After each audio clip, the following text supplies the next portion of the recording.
Following the Lakers making one of the biggest trades in sports history, some shocking details and the shocking truth has been revealed behind the trade. We're going to break down these new details and discuss what this means going forward as we still are speechless, but the Lakers have Luka Doncic. We're going to break all that down and discuss, what this means going forward because more moves are certainly coming. Okechi, we had a video earlier. I don't know what is going on. This is the craziest trade. You can argue the craziest trade since Kareem. You can argue it's the craziest trade in NBA history.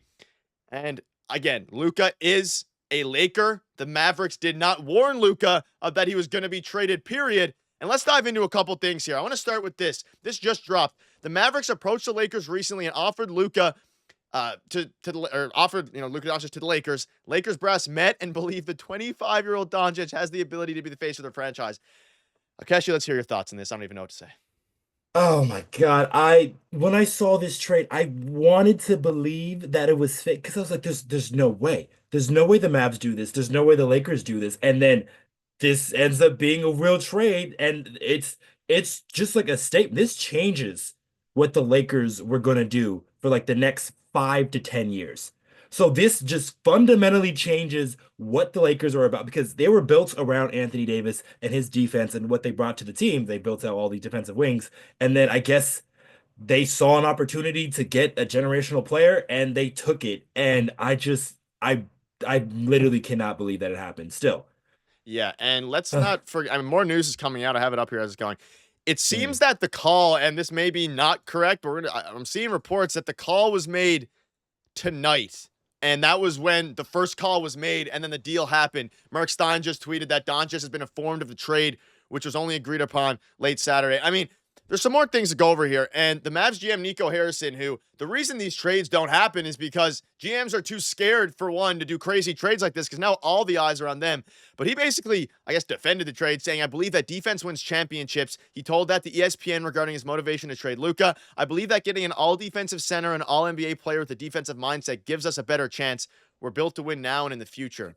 One of the craziest statements I have ever heard from a general manager. I understand the sentiment behind it. You gave up a star, one of the best players in the league. You could argue he is the best player in the league when healthy, and we'll definitely be talking about that over the handful of, I can't even say days, weeks, months, years. And he Years. is 25 years old. I understand the defensive concerns. I understand the conditioning concerns. We'll dive into that in a little bit. Now they have what? AD and Kyrie over there, which is a decent team.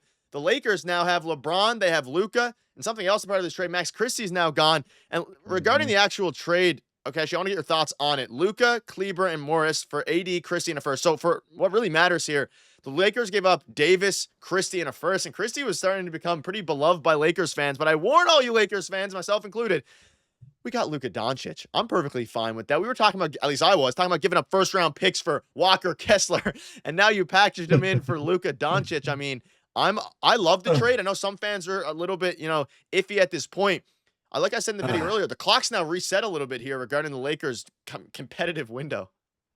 Yeah, I might be the some fans in that discussion because I'm of the mind of like, yes, defense does win championships. Anthony Davis is what we say like a general defensive Yep. player of over his talent for so many years. And yeah, I know he's had some health concerns here and there. So you do get a lot younger, and you only did trade one first round pick is helpful. But Max Christie really was coming into his own. But I think part of this comes in as well because they do have Dalton Knecht, who's another guy who can step up, maybe take up some more responsibility. But yeah, this is really a shift in what the Lakers just ideology as a team were because now you go from a defensive team to like now Pure offense. whatever or yeah, you go from a defensive team to now a more of an offensively led team with Luka, and then let's see if the Lakers roll with this because I guess they probably did this deal, I'm thinking, because they could not find another deal to help this team out now. So they were probably thinking, let's find a guy that's gonna set us up for the next 5 to 10 years, and then we can, mix and match, build whatever team we can around Luka Doncic. So that to me has to be the thinking behind it because I thought this team was probably like a piece or two away. You add probably another defensive five out there and maybe another guard, and then maybe you got something here. But this changes everything. Yep. And some more news coming in again. McMahon said that the Mavs had concerns moving forward with Luka due to his conditioning issues. There's some reports coming out now that there was a long history between Rob Pelinka and Nico Harrison, and that played the role in getting one of the craziest trades done. So there's a relationship there between Rob Pelinka. It seems like the trade just came to fruition tonight, Saturday night. And I don't really know where to even stand on the trade. I love it from the Lakers' perspective. I understand, you're getting a little bit worse, a lot worse defensively. They need to make Yes. a move for a defensive center now. And maybe now a guy Hmm. like Jakob Poeltl or someone is back on the table. Maybe they go out and they still have some first-round picks, a first-round pick to move. They have some young guys. And there's two crazy things. One, the Lakers just played 2.5 hours ago, and they're on an absolute tear right now, and they completely threw it Yeah. away.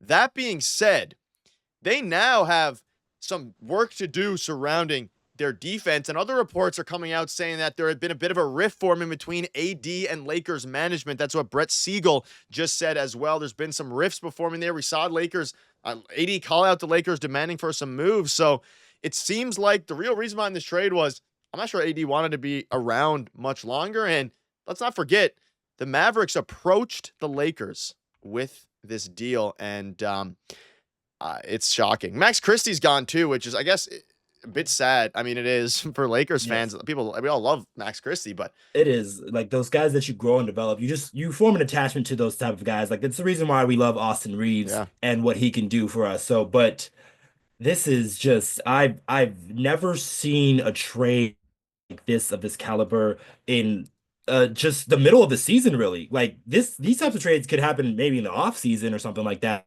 But this is right in the middle of the season. There's a playoff rate. The Lakers are fifth. It's not like they're losing games or anything yeah, like or losing games at a high rate. So it's just very shocking. Shocking. yeah. And let's not forget. We'll obviously have tons of videos covering it. I don't need to tell you all how good Luka Doncic is as a player. We're gonna see it in full in 4K and all these different things. But now to see Luka Doncic in a Lakers uniform for one is going to be crazy. I think the implications for this going forward are going to be a lot crazier than just the trade itself. Whether that be this being a precedent going forward for huge trades coming, whether that be, we never see this from any general manager. And again, he said defense wins championships, and a lot of people are clowning the Mavericks right now. We have to see how it plays out with Anthony Davis. Maybe Kyrie and AD will be a great pairing there. That is obviously up in the air. But all I know, Akechi, is Luka Doncic is a Maverick. He's going to be, and let's not forget, by the way, the Mavericks are a year or so removed from being in the NBA Finals. That's something that's kind of getting Hmm. lost here. They traded away them. The Lakers are rolling right now, and we're gonna keep you up to date with all the latest news because things continue to get absolutely crazy. Any final thoughts, Akechi? I know everyone's brain is racing. It's late Saturday night. I don't know what is even going on, but what I do know, we get to watch Luka Doncic play for the Los Angeles Lakers for probably the next decade. Yeah. So like the Lakers, one thing about them, they do treat their stars in high regard. So Luka Doncic will be welcomed with open arms. But I do think Luka's also probably going to feel that responsibility that a lot of Yeah. people have when coming to the Los Angeles Lakers, carrying that mantle. And if he does, get time with LeBron James, because I'm assuming they're not trading LeBron unless LeBron wants to be traded. I don't know. I don't know even what LeBron thinks in this moment. I really would love to hear what he's thinking in this moment. But it just can bring to this team for the decade, can do a lot of things with his Lakers squad, but the Lakers just have to do a good job building around this team. They do have some of the pieces already on the roster. So like guys like Vanderbilt, I can foresee staying on this team. Guys like Finney Smith can probably stay on this team. He's He's played gonna with play a Luka huge before. role now with with the Yeah, defense being yeah, worse than ever. yes. So those guys are gonna be elevated in this situation, and then maybe we'll see somebody else like a Dalton Knecht, or maybe let's see what happens because I do think there might be another trade down the works because there's no way the Lakers can finish out the season with the centers they've got. So Yeah, they have no center. Maybe yeah, Day'Ron Sharpe is going to be a higher priority than we all initially thought, something like that. But either way, ladies and gentlemen, let us know down below what your thoughts are. And it feels like a dream, but unfortunately or fortunately, depending on what fan base you are on, it is a reality. We'll keep you guys up to date.